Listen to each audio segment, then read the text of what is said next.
Hi everyone, I'm doing my John Maxwell and today I'm focusing on the law of respect.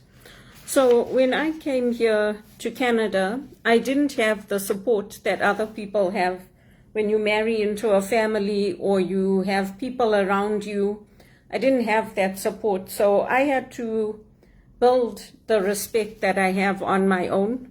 When I went to Rotman, when I went to Regis College, when I went to these places where I was employed, I didn't have anybody opening the doors for me saying, I know Belinda, she's my friend, or I know her from Zimbabwe, can you give her an opportunity? So I had to go and register with agencies. I used the internet to find out where the employment centers were. I used to take a bus and go there in Mississauga. And then I used to do my resume, send it out, and register with agencies. And that's how eventually I got my job, my first job with TD, and all my subsequent contracts after that. I had to line up at job fairs, at the Air Canada Centre, at Massey Hall. I had to use the internet and find out where these job fairs were and queue like everybody else for hours sometimes, because the lines, especially after 2008 when we had our recession, the lines used to go all the way around the block and you'd be standing there for hours. So it's very, very hard when people don't know you and they don't respect you and they will do everything to put you down, to leave you out, to make sure you're excluded, until you earn that trust. And you earn that trust by proving yourself. There are powerful examples that John Maxwell gives here. And he talks about a woman that used to free slaves, Harriet Tubman, in America. And he says that her employment was erratic. Most of the time she took domestic jobs in hotels, scrubbing floors, making rooms and cooking. And every spring and fall she would disappear from her place of employment, come back broke, and work again to scrape funds together. She worked hard and she seemed physically tough on the job, but she also had periods where all of a sudden she would fall asleep, sometimes in the middle of a conversation. And she had afflictions, she had blows to the head that were taken during her teenage fights.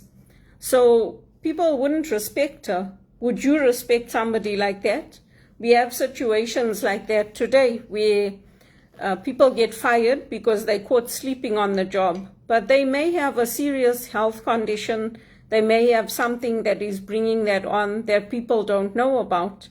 So John Maxwell uses this example of Harriet Tubman to show how she had freed slaves in North America and how she became one of the most respected people. And so too with us, we have to earn that respect, we have to earn that trust, we have to earn what we have in our new countries of birth. And Harriet Tubman, she had guided out more than 300 people, including many of her own family, between 1850 and 1860. And she had a price on her head. People were willing to kill her because of what she was doing. But that's the price that we pay. And it's the price that we pay depending on our values, what we stand for, and what we believe in, and what we are willing to take the blows for. And I'll give two examples. They're not part of John Maxwell's book, but these are my examples because we do use our own examples in our teaching and our speaking. If you look at two very different people, you look at Elvis Presley, he went to the army. And he went to the army because he was being criticized for his music, for standing up for human rights, for changing the music industry. And you had Muhammad Ali, who refused to go to the war. He said, I'm not going, this is not my war. This is the white man's war. I'm not going to fight your war. But both of them were respected for the decisions that they made. Both of them risked going to jail at some point because of the values that they believed in. And both of them had different followers and people who took action after them. So because of Muhammad Ali, other young black men went into boxing, and other people converted to the Muslim religion. And because of Elvis Presley, other people went into music, other people went into the army. So they had very different followers and very different ideologies of what it meant to be faithful to your country. And so too we make choices about what it means to be faithful to our country. The Jesuits say that there's this teaching in the Bible about how when we look at Moses, or we look at Joseph, or we look at any of the characters of the Bible, they all go through this period where they put into slavery, they put into situations and circumstances that they never imagined they would be put into. And slowly over time, the slave becomes free. But they had to have moral character, they had to have values that enabled them to persevere so that they could get the right outcome in the end. If you were in jail with somebody and the king had a dream and they called you to interpret that dream, in today's culture, they'll probably tell you that that's a mad person. You're calling them to interpret the dream. He must be needing psychiatric treatment. People don't really believe in that today, but in the Bible, dreams are sacred and dreams have meaning. So we often say, pay attention to your dreams. And other cultures believe in that too, that dreams can be signs of warning. Dreams can be there to guide us. They can help us. They can warn us of what's to come. And we have that in our teaching. So once people respect us, then they get respect for others. So because they'll say, oh yeah, that's Belinda, she belongs to that John Maxwell, or she belongs to that HRPA. And they know what those organizations stand for. They know the work it takes to get the licenses. They know how much time it takes. They know the cost of the programs, the education. So other people will say, I want to do that, or I don't know how you did that because it's really, really hard. But because we've done it, then other people will follow in our footsteps, and it will be easier for the next generation coming up because they won't have to fight like us for the parts that we put in place. They won't have to fight for the same path that they can take, which we had to take. It may be easier for them. And that's how it should be. It should get easier for each generation coming up. It shouldn't be getting harder and harder and harder for me, like is happening now in Canada for me. It should be getting easier. But if I have people working against me, and if the circumstances I'm in are filled with corruption and bad bankers and bad politicians and corrupt politicians, then obviously it's going to get harder. And obviously it's like being crucified and made an example of, because it's like, oh, look at you with your education and all you've done. What have you got to show? You don't even have a penny in your bank account. You're always unemployed. You're always speaking up. You're always fighting for your values. So why don't you just shut up and do your work? And then when the economy implodes, then everyone will say, well, why didn't you speak up? You knew what was happening, so why didn't you say something? So we have to choose. We have to choose our values, and we have to choose what we're going to fight for. We have to have courage to do what we're doing. So with me, now I go up and I take my photos in the evening.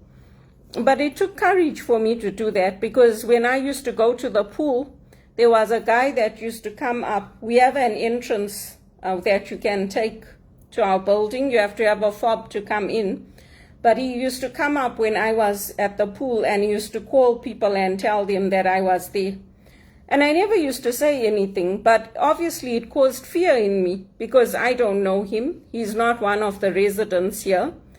or if he is, he never ever greeted me or said anything. He used to just come up and look and tell people I was there, and then he used to go. So it took courage for me to build up going to the pool, sitting there by myself, swimming, and now I go up, I take photos in the evening.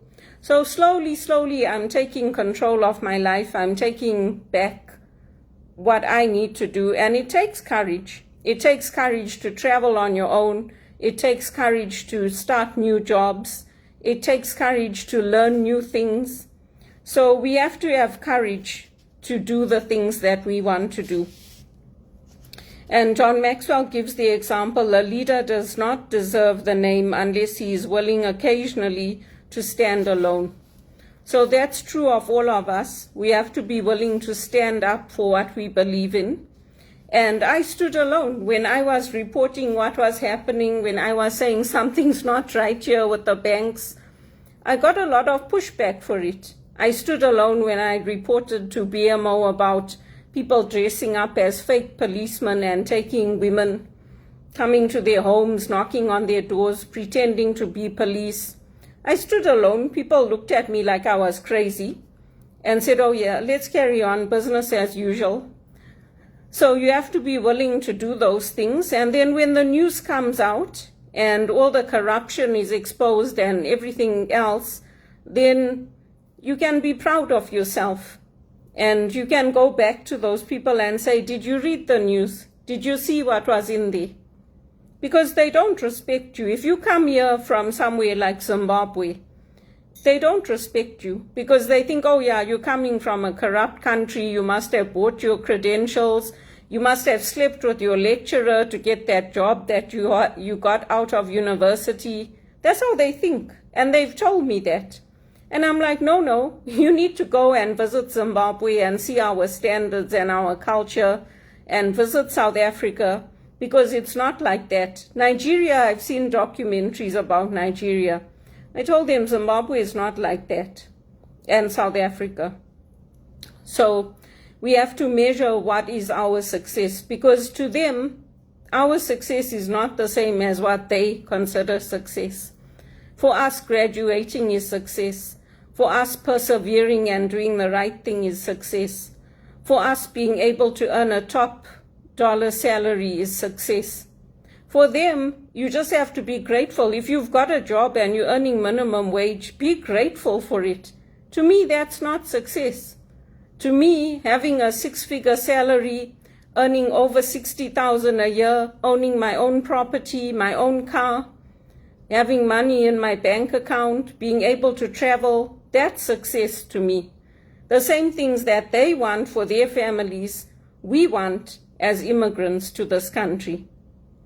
So I don't accept that I must just be grateful for having a minimum wage job. Because if that's all I wanted in life, I wouldn't study, I wouldn't improve my skills, I wouldn't follow leaders like John Maxwell, I wouldn't have joined HRPA. Why would I do all that? For what? I would just plod along and say, yeah, whatever you give me is fine, I'm happy with it. But I'm not like that. That's why I practice my music. That's why I practice my singing. That's why I exercise. That's why I do what I do, because I want to get better. And I'm focused on where I'm going. I have a goal to get into that kind of a position. And then we build loyalty as a result of our successes. There are cultures where there's constant change, turnover, transition. And in those cultures like here, you need to have loyalty. If you don't have loyalty, at least to yourself, to your faith, it's going to be very, very hard. Because I can tell you it's been tremendously hard for me. And when the going gets rough, people are going to be looking for people they can follow. We need to be able to add value to others. So we can't just be people that are taking from our societies. We need to be able to help others, to give others. We need to be able to contribute to where we are. Because it's important, especially when we come in as migrants, we need to be able to do that. I was fortunate that I grew up in Zimbabwe and I grew up in South Africa because it's something that was done naturally. You're always encouraged to get involved, to help at events, to take on leadership opportunities, to contribute. So I was fortunate in that way because then when I came here, I looked for those same things in the church, in the community, in volunteer programs. And I didn't do it only to say, okay, well, I'm doing this to get something out of it. I also did it because I care about people. I did it because I wanted to learn new skills. So we have to find ways to get people to respect us. Not because you're somebody's daughter or because you're from somebody's family, but because of who we are and because of what we've done and for the values we have. Because people need to respect us for who we are.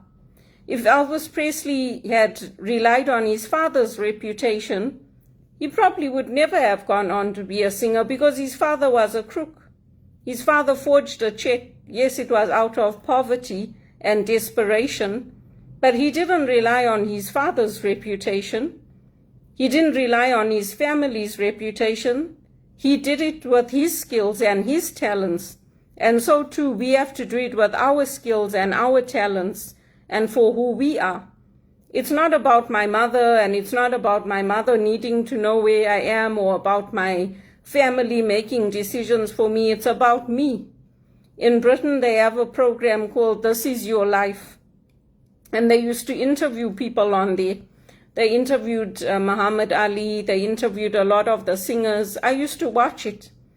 And that's where I learned from about this. This is your life, because this is my life. And if the family or aunts and uncles are going to get upset because I'm not living my life the way they feel it should be lived, it's good. Because they didn't live their lives the way I feel it should have been lived. So it's even. Because at the end of the day, I'll answer to God for whatever I've done and I haven't done. And then also respected leaders step down. So if you look at politics, sometimes people hold on to power. They don't want to step down and let the next leader come in or the next generation come in.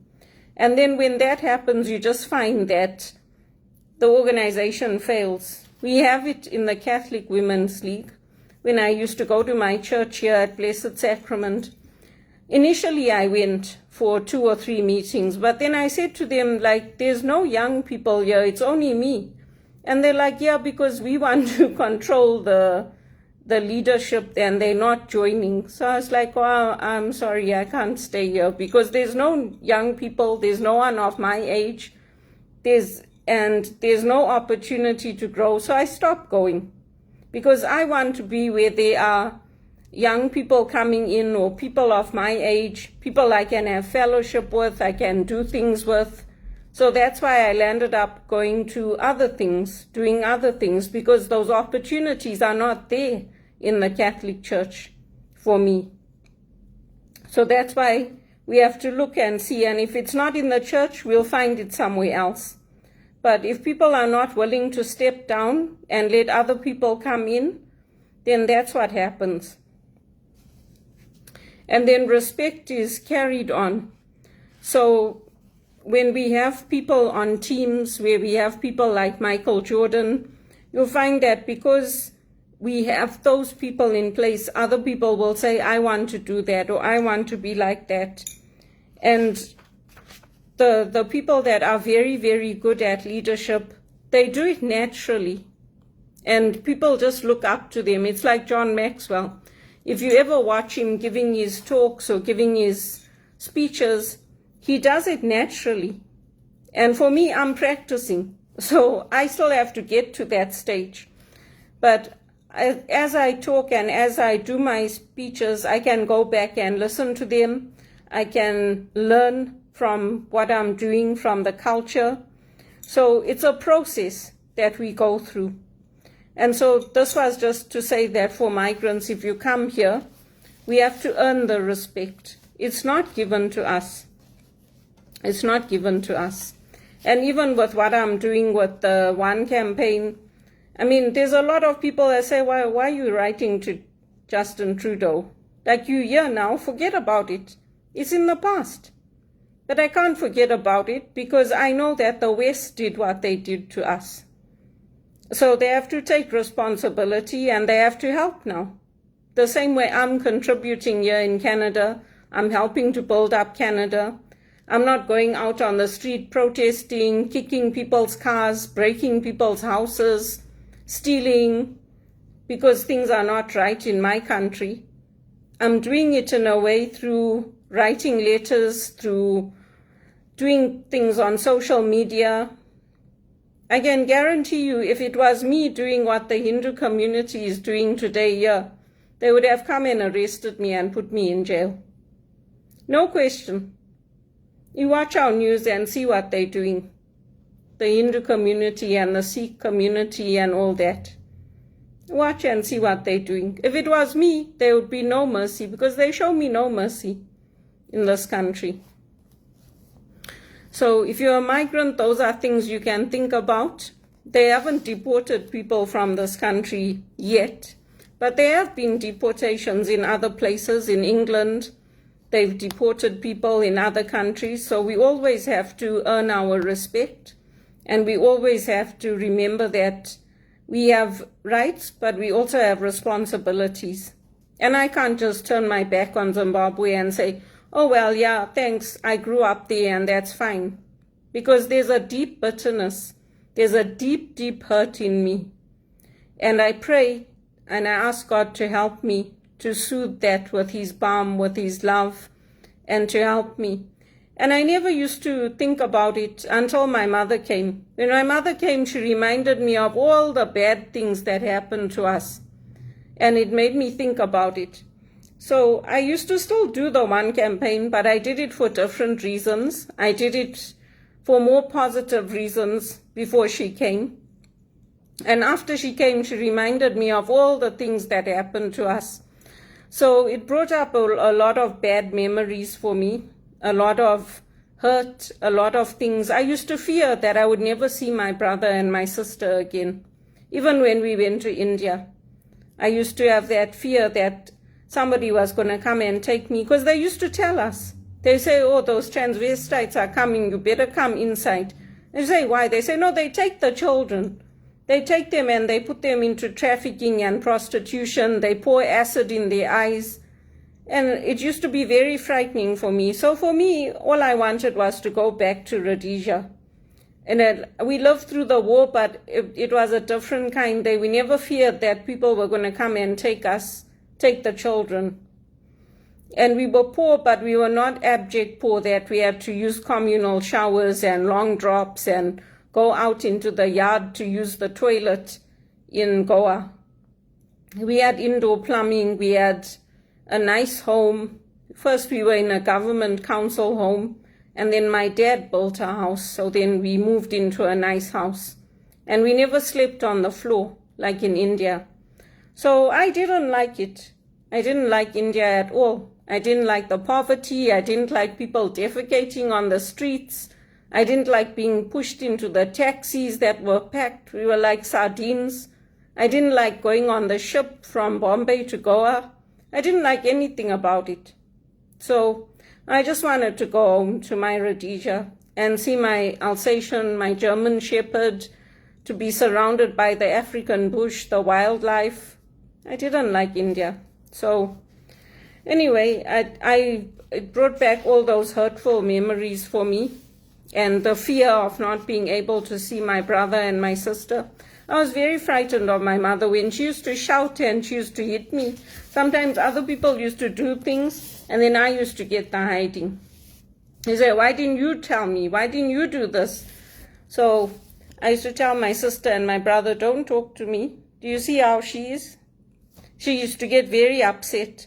So I used to fear that I wouldn't see my brother and sister again. But you grow up and you change and you learn how to have courage. And you learn how to say, okay, well, you know what? I know that the British did this to us. I know we had segregation. I know that this was wrong. But I can't do anything but try to help from here. I can try to help to make sure people have vaccines, to make sure that the agreements that were put into place are honored, to make sure that I do whatever I can to help the people who don't have the running water, who don't have the electricity, who don't have the transportation, who have empty shelves sometimes. Because even here in Canada, it happens. We have reservations, we have people out in the ghettos. So I help here, and I help for Africa. So that's the John Maxwell, and I'm a speaker with John Maxwell.